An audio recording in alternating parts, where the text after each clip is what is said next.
thing you need to know to conquer background. I remember when I first started drawing backgrounds, I was quite intimidated by them because they look so full of detail and there's just so much going on. And you have to learn perspective. All these things just made me not really want to draw backgrounds because characters just seemed fun and much easier in comparison, and you can finish an illustration a lot faster when the background is plain. But I've since realized that backgrounds can add a lot to an illustration, even if it's character focused. I remember a common issue, a common circumstance that I would be in is that I would have a mostly rendered or complete character illustration, and then the background would simply be an afterthought. Oh, what could I put behind here now that I've already completed the character? Is there anything that really looks nice behind it? And often it would be quite difficult for me to figure that out, so I would end up having a really plain background, or either very simple or just a one color. I realized that it is actually quite important to figure out what you're going to draw in the very beginning. While you're planning the character, you should also roughly at least plan out what you want in the background. In that way, it's a lot easier to organize how the character is going to interact with the background and to flesh out your composition. The idea stage is limited by your own ability, so how well you can draw, because if you can't draw certain things, then, well, you can't put them in the background. And your visual library, because if you can't think of things, then you can't put them in the background either. The other thing to consider is purpose. Do you want the background to assist in the storytelling of the illustration or add to the aesthetic appeal of the character? Backgrounds can also be appealing on their own, but we want to think about the character as that is the goal of this class. If you're struggling for ideas, I would suggest to build up your visual library and take in more media so that you have more ideas on what you could possibly put in the background. However, you can also make up for this deficit with step 2, which is gathering resources. But obviously, if you have a good foundation, step 2 will be a lot easier as well.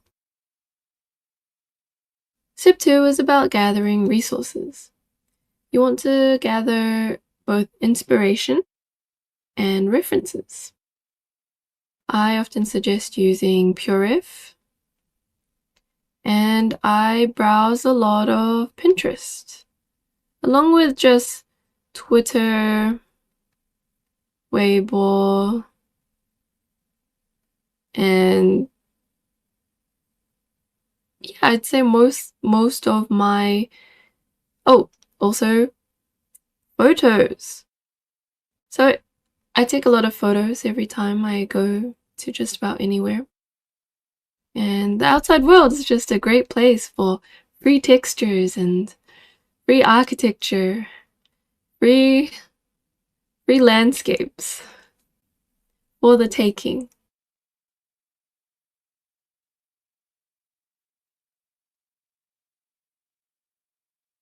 When you are putting together your references, I recommend getting some references for the colors or the lighting that you want, and also for the subject matter. If you can get the subject matter in the color and lighting that you want, that's even better. But if that doesn't exist, you can separate it so that you have a color reference and the subject matter reference. For the subject matter reference, I recommend getting real, realistic, and stylized. Because the realistic allows you to gain a better, deeper understanding of the subject matter while you are working on the illustration. The stylized allows you to get some ideas on how to interpret the subject matter, like how different artists have already. After number 2 is step 3, application. So there's 2 ways. There is manual and assisted. Manual is the traditional way of painting a background, where you just draw it in. This requires more painting and drawing skill to get a good effect, I would say, and it generally takes a bit longer, but if you have good manual skill, then your assisted skill will likely be enhanced. So assisted, what do I mean by that?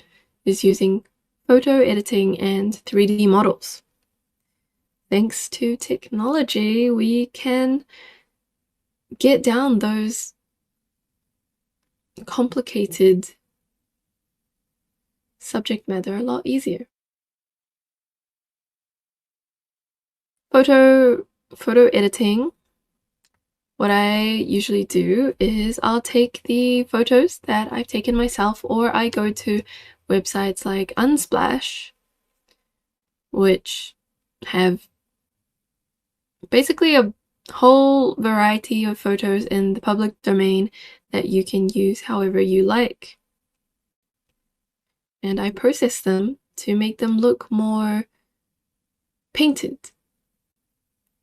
often reducing the amount of values that they have. For 3D models, I often use a model for just anything really complicated that I don't have a photo of. Because photos you'll only have the perspective that you've taken the photo in. Whereas with the 3D model, the big pro of using a 3D model is that you can turn it however you like. So if you have a difficult angle or a complex object that's rotated and you don't really know how it looks like, you just find a 3D model and that can help you. Or you can model something yourself.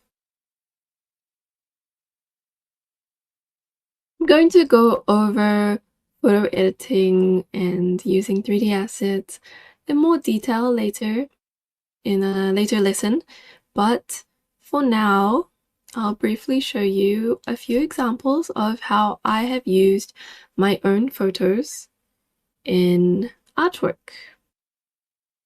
So this photo was from Japan. It's of a flower shop.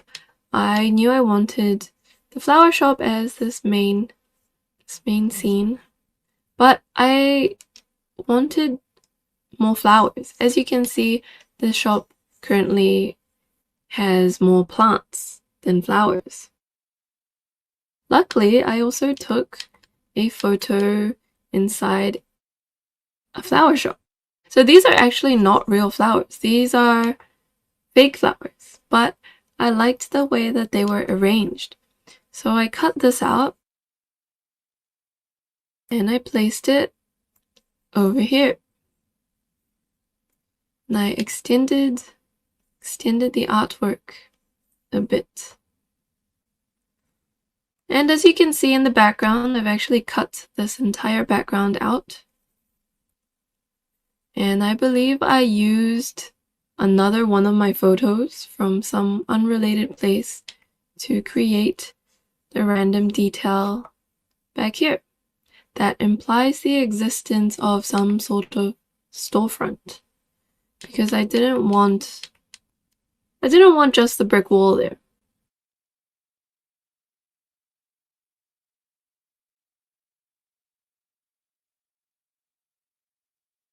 the next one. So, sorry, before I move on, in this example, I've actually processed the artwork a lot. So the artwork barely looks like the references at this point because I have painted over so much of it and I've changed so many of the colors and removed and added a lot of detail. You only have that foundation, the perspective of the building and these items down here. They still exist, but it's just being processed quite manually. So it's a spectrum. There's manual to automatic, and I guess assisted is somewhere here. Let's not talk about AI, but I'd say that manual, I ended up somewhere around here because I used my photos and it made things a lot easier, but I also took these photos and then I had to process them so much. However, for this next example, on this side, I used this photo for the background, and I actually did not process this as much. I basically pasted this photo in, moved it around a little, and then changed the colors, applied a filter over it, did a little bit of painting over, but I did not change the photo that much, so it would be a lot more assisted, I'd say. I still took the photo, I still edited it, but it is still very similar to the original.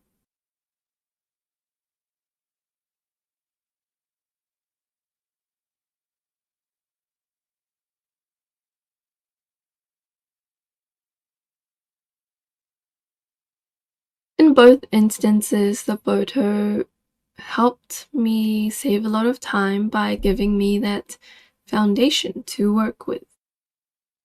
A lot of the shapes are already there and I've kept them, especially in this one, right? Pretty much everything is kept, and it just made working on such a detailed background a lot easier than if I were to plan it all out myself, drawing perspective lines and, oh yeah, I'm gonna put a table here, a table here. I didn't have to do that. I just copy pasted using photos, thanks to technology. So that's just another option when it comes to backgrounds. I'm going to show you an example of a painted background that I've done, just so you can see the difference. Here you see the background is very painterly, and you can see pretty much every brush stroke. This is Kiki from Kiki's Delivery Service. The difference, basically, is the amount of detail. So working from photos is going to give you so much detail that a lot of the processing that you do is actually to do with reducing the detail. Whereas when you're painting, you are constantly adding detail. So I'd say that is the main difference between the two techniques. Here are two more examples. This one is a mix of 3D assets. If you look at these were 3D assets that I got from the asset store. So this was just a block, I believe, and it didn't have the grid lines, so I just painted in the grid lines after. And essentially what I would do from the 3D model is I would select the faces that I wanted light on, and then fill them in and add a gradient. And then select the parts that I want a shading on and fill them in as well. This background thing, this big, I don't know what you call it, some kind of, yeah, whatever it is, that is also 3D. It's it's a rather subtle use of 3D, but it really helped me capture these non-organic shapes. Inorganic? Inorganic shapes. A lot easier than if I were to manually draw them or measure them out. It just made life faster. And I think the result is about just as good as if I were to draw it myself. Just as good, if not better. As for this one, finally, this artwork, the background is completely manual. So I drew these flowers in just from my imagination and reference. And you can see that it will be a lot softer and less detailed because you're starting from nothing and adding detail. A few things about compositions and backgrounds. So you see the wind chimes that I put in the background, they might look like they've been randomly scattered across, but I actually put a decent amount of thought into where they go. Because I wanted to avoid too much attention to them. And if you put, let me grab a better brush.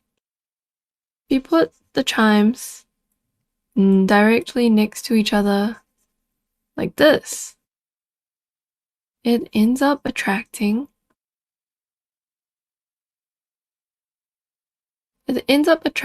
a lot of attention here because it looks so unnatural that they're both the same size and right next to each other. This area suddenly feels like there's more focus. For that reason, I've made it so that the chimes are they're all at different levels of height. So here,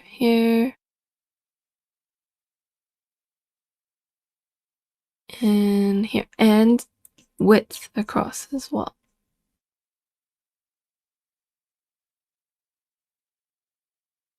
This allows it to have a organic look and keeps it from taking too much attention away from the character.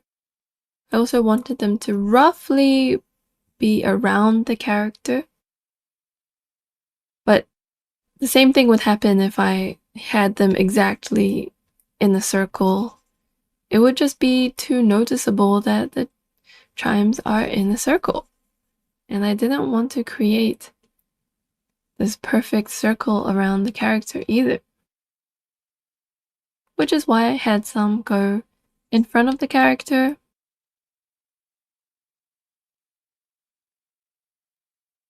and behind, so that the character feels more integrated into the environment.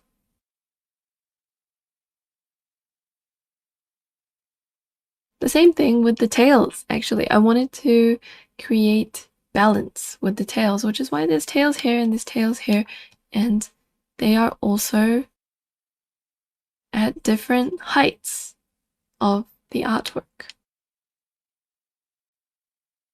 If I removed one set of tails and just had them all on one side,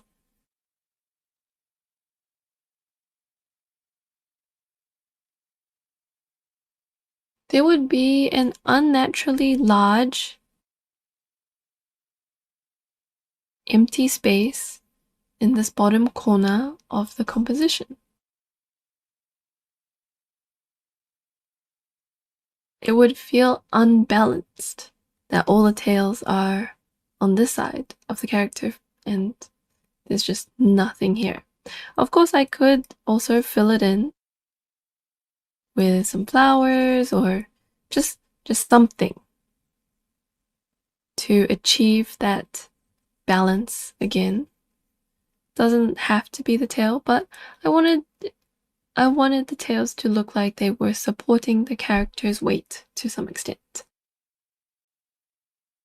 and framing her body.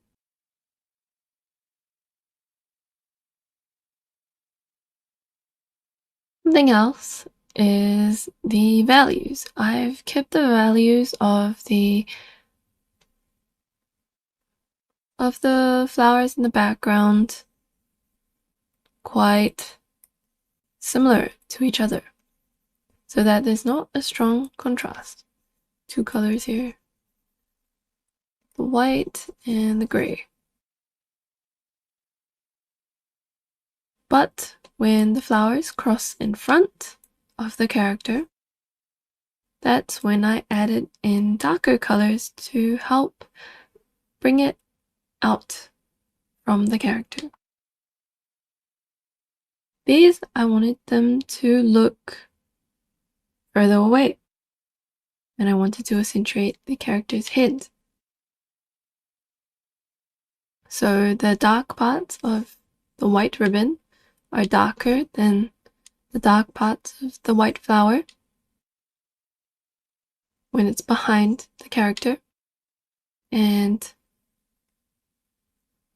the light part, I think it's relatively the same, but I used a dark line art to bring out the ribbon from the gray shadows of the background.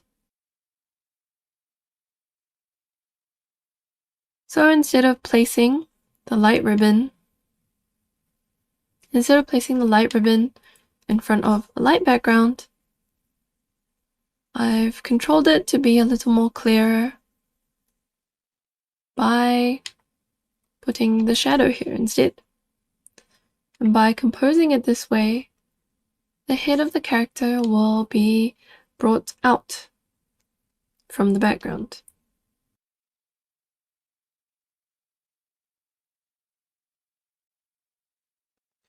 Another important aspect to backgrounds is perspective. So I think perspective is something that can really confuse people in the beginning. It sounds and looks difficult to wrap your head around, and it's more relevant when we're talking about inorganic shapes. What do I mean by inorganic? I am talking about man-made structures that have lots of straight lines and symmetry.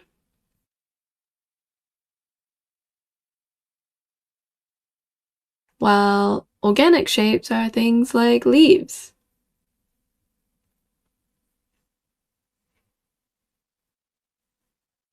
trees, just the naturally occurring shapes in nature that are a lot softer and forgiving to draw. There are lots more examples beyond just shapes. Cars, buildings,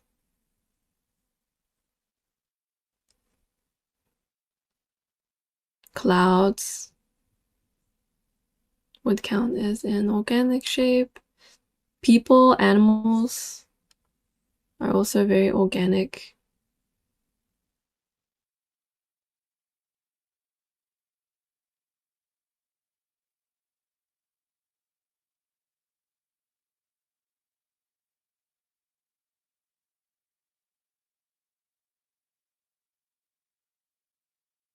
So why I wanted to just quickly explain the two is because inorganic shapes require a better understanding of perspective to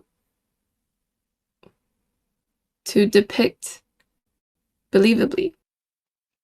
If you can understand how to draw both of them, you can create a scene like this, where you have the inorganic shapes of the shop structure mixed in with the organic shapes of the leaves and the animals hidden in the background.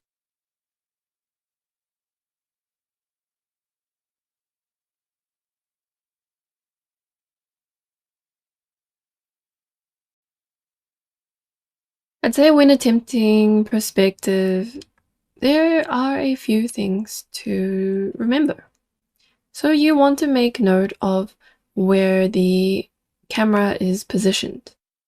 And you can tell that because there will be a flat line that goes across your composition. And in relation to the character, it is close to her shins. So the camera, this is the character.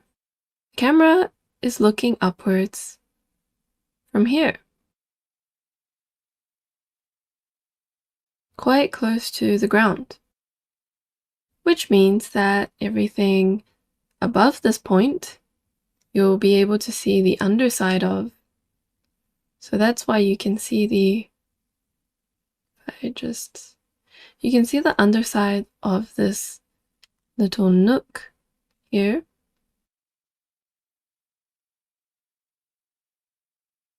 Along with a lot of the underside of this overhang, because it's so much higher. Because the further up you go, you're able to see more of the underside of things. And from this point of view, this camera point of view, anything below where the camera is positioned, anything below, you can see above. Which is why you're looking down on the ground. For this piece, I actually didn't rule out the perspective, so it's actually not perfect. If I try to follow the perspective lines now,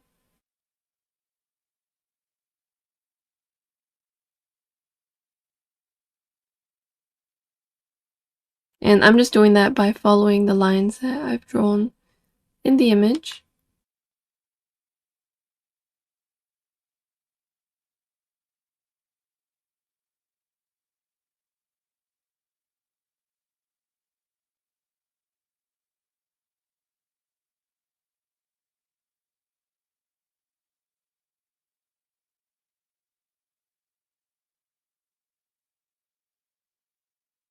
You'll see that they aren't coming from one point.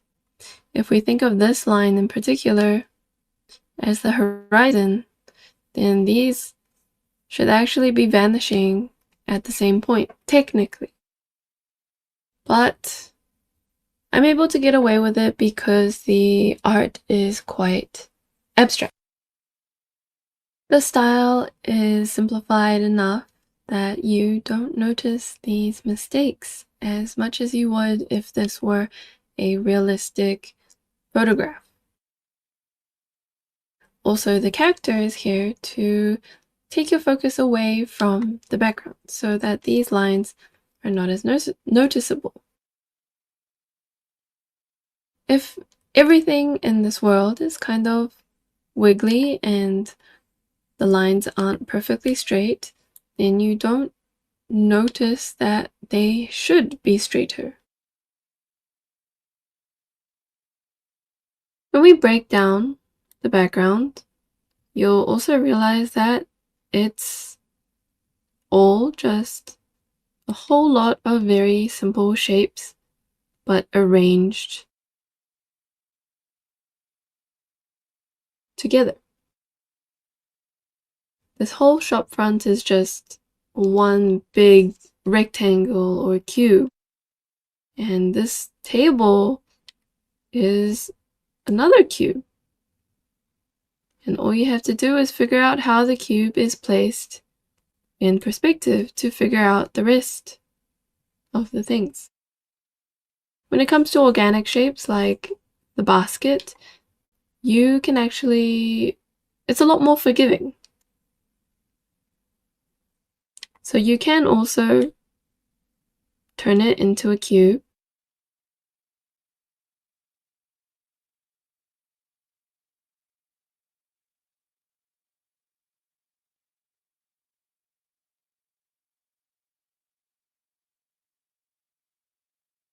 But I'd say that you don't need to, just because you don't need the basket to look perfect, to look like it fits in this scenario. This tiny nook here, the milk nook, is also just a cube that's cut into this bigger cube.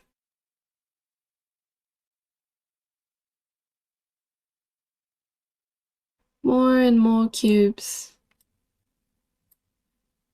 And then arranging the background ends up just being how you place all these cubes together.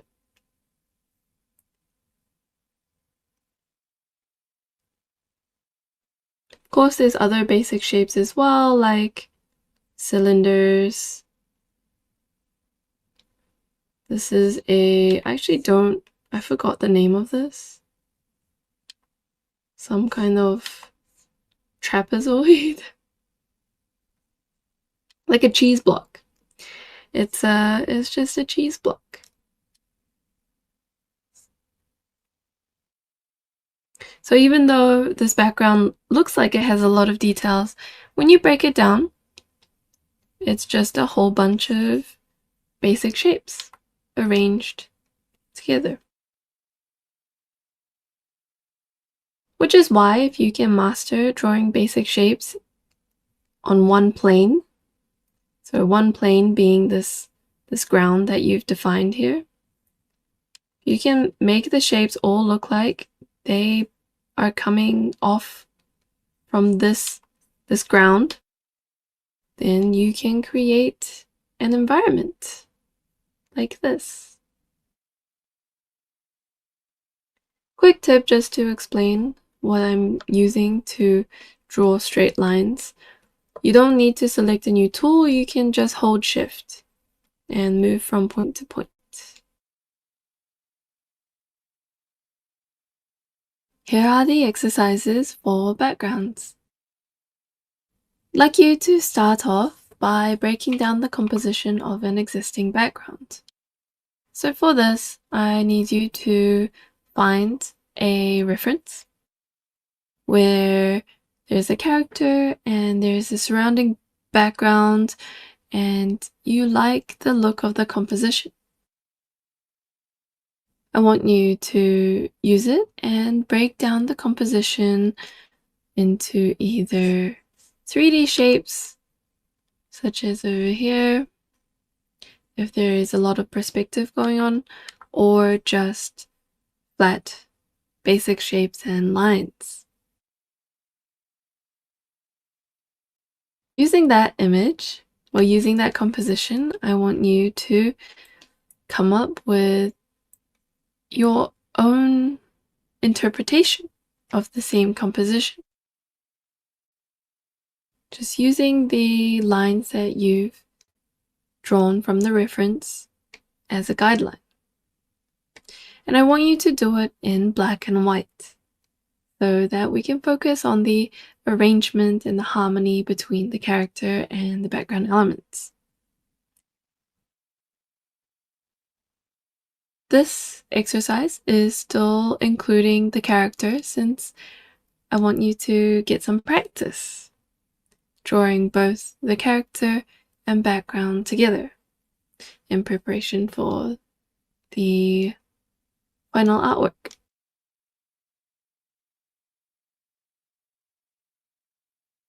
Level 3 is to come up with your own composition. So essentially you do this same process that you did for level 2, but with your own composition that you have made up.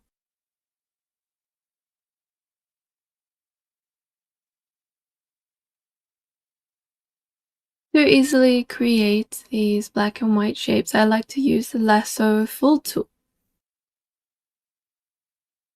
By selecting whatever shape you want, it will automatically fill in that area. The nice part about the Fill tool is you can also make it transparent by selecting this block over here under the colors. And now instead of coloring wherever you select, it will erase. It will create transparency within the selection instead. Just a fast way to block out the shapes. That'll be it for backgrounds. I hope you enjoyed the lesson, and I will see you guys in the next one. Bye!